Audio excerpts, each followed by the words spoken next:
Hi friends, இன்னைக்கு நம்ம channel Kayal சமையல் பகுதியில் நம்ம பார்க்க போகிறது ஒரு சூப்பரான ஒரு ஹேர் ஸ்டைல். ரொம்ப சிம்பிளாக செய்யக்கூடியது, அதுவும் ரொம்ப சீக்கிரம் பண்ணலாம். வீட்டில் இருக்கக்கூடிய சின்ன குழந்தைங்களும் சரி, வேலைக்கு போகிறவங்களும் சரி, கொஞ்சம் டிஃப்ரெண்ட்டாக ஹேர் ஸ்டைல் பண்ணிட்டு போனால், ஆனால் ரொம்ப கிராண்டாக இருக்கக்கூடாது, சிம்பிளாக இருக்கணும் அப்படின்னு விரும்புவாங்க. ஸோ அவங்களுக்கான ஒரு ஹேர் ஸ்டைல் தான் இன்றைக்கி நம்ம பார்க்க போகிறோம். அதுக்கு வேறு ஒன்றும் தேவையில்லை, நம்மக்கிட்ட இருக்கிற வளையலை வச்சு நம்ம சூப்பராக ஒரு ஹேர் ஸ்டைல் பண்ணலாம். ஸ்கூலுக்கு ரெட்டை ஜடை தானா அப்படின்னு அழுத்து போகிற பிள்ளைங்களுக்கு என் பசங்க ரொம்ப அது மாதிரி தான் அழுத்து போவாங்க. டெய்லி ரெட்டை ஜடை தான், வீட்டுக்கு வந்தாலாவது புதுசாக ஒரு ஹேர் ஸ்டைல் பண்ணுங்கள் அப்படின்வாங்க. ரொம்ப விரும்பி கேட்பாங்க. எல்லார் வீட்லேயும் அந்த மாதிரி பசங்க இருப்பாங்கன்னு நினைக்கிறேன். இப்போ நம்ம எப்படி பண்ணலாம் சிம்பிளான ஹேர் ஸ்டைல் அப்படின்றத நம்ம இன்றைக்கி பார்த்துட்ருக்கோம். இப்போ நல்லா வாகு எடுத்துங்க, சினுக்கு இல்லாமல் 2 பக்கமும் வாகு எடுத்துகிட்டு, இது முன் பக்கம் நம்ம சரி சமமாக வரணும் அப்படின்றதுனால இப்படி நான் எடுப்பேன். 2 பக்கமும் வகுடு எடுத்தோம்னா சேர்த்தோம்னா எந்த ஒரு பிசுறும் இல்லாமல் நீட்டாக நேராக வரும். இதில் சினுக்கு இல்லாமல் நம்ம எடுத்துக்கணும். பிள்ளைங்களுக்கு இந்த ஹேர் ஸ்டைல் கொஞ்சம் ஹேர் கொஞ்சம் பெருசாக இருக்கிற பிள்ளைங்களுக்கு நல்லாயிருக்கும். வேலைக்கு போகிறவங்க கூட இந்த ஹேர் ஸ்டைலை நம்ம ட்ரை பண்ணலாம். இதுக்கு ஃபஸ்ட்டு 2 பேங்கிள்ஸ் எடுத்துங்க. பிளாஸ்டிக் பேங்கிள்ஸு அதெல்லாம் செட் ஆகாது. இந்த மாதிரி மெட்டல் பேங்கிள்ஸோ அல்லது ஸ்டீல் பேங்கிள்ஸோ நம்ம எடுத்துக்கலாம் இதுக்குன்ட்டு. ஆனால் பிளாஸ்டிக்லாம் கொஞ்சம் மெல்லிஸானதை நீங்கள் இதுக்கு யூஸ் பண்ணாதீங்க. இப்போ 2 வளையலை எடுத்து அதுக்குள்ளே விடுங்க.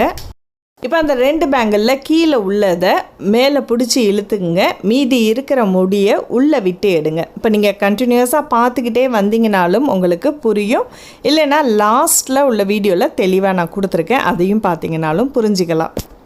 இந்த ஹேர் ஸ்டைல் மீடியமாக இருக்கக்கூடிய ஹேருக்கு ரொம்ப நல்லாயிருக்கும், பார்க்குறதுக்கு நீட்டாக இருக்கும். இன்னுமே நீங்கள் இது மாதிரி வரிசையாக வச்சுட்டு போகலாம். 2, 4, 6 அப்படின்ட்டு உங்களுக்கு ஹைட்டுக்கு முடிக்கு தகுந்த மாதிரி நீங்கள் வச்சுட்டே போகலாம். பார்க்குறதுக்கு நீட்டாக இருக்கும். ஹேர் ஸ்டைல் ரொம்ப சிம்பிளாக இருக்கும், ரொம்ப டைம்லாம் எடுக்காது. 2லேருந்து ஒரு 5 நிமிஷத்துக்குள்ளே நீங்கள் யாருக்கு வேணால் போட்டுக்கலாம். நீங்களாக கூட இந்த ஹேர் ஸ்டைல் பண்ணிக்கலாம். கொஞ்சம் நீங்கள் ப்ராக்டிஸ் பண்ணிட்டா நம்மளாவே தனியாகவே போடலாம், பார்க்குறதுக்கு நீட்டாக இருக்கும். இப்போ பாருங்கள், நான் இவளுக்கு 6 இது போட்டிருக்கேன். இதுக்கு கீழே நீங்கள் தலையை பின்னி போட்டாலும் சரி, இல்லைன்னா ஒரு ஹேர் கிளிப்போ ஹேர் பேண்டோ போட்டுங்க, பார்க்குறதுக்கு நீட்டாக இருக்கும். இதுக்கு மேலே நீங்கள் ஏதாவது ஒரு பர்த்டே பார்ட்டிக்கோ அல்லது ஏதாவது ஒரு ஃபங்க்ஷனுக்கு போகிறீங்க, இன்னும் கிராண்டாக வேணும் அப்படின்னா இதுக்குள்ளேயே நீங்கள் ஏற்கனவே நம்ம ஃப்ளவர்ஸ் பின்னு அதெல்லாம் வாங்கி வச்சுருப்போம். குழந்தைங்க இருக்கிற வீட்டில் எல்லாமே இருக்கும். அந்த மாதிரி கிளிப்ஸ் எல்லாம் நீங்கள் நடுவில் சொருவி வச்சிங்கன்னா பார்க்குறதுக்கு நீட்டாக இருக்கும். இப்போ பாருங்கள், இதில் பார்த்தீங்கன்னா உங்களுக்கு தெளிவாக புரியும்.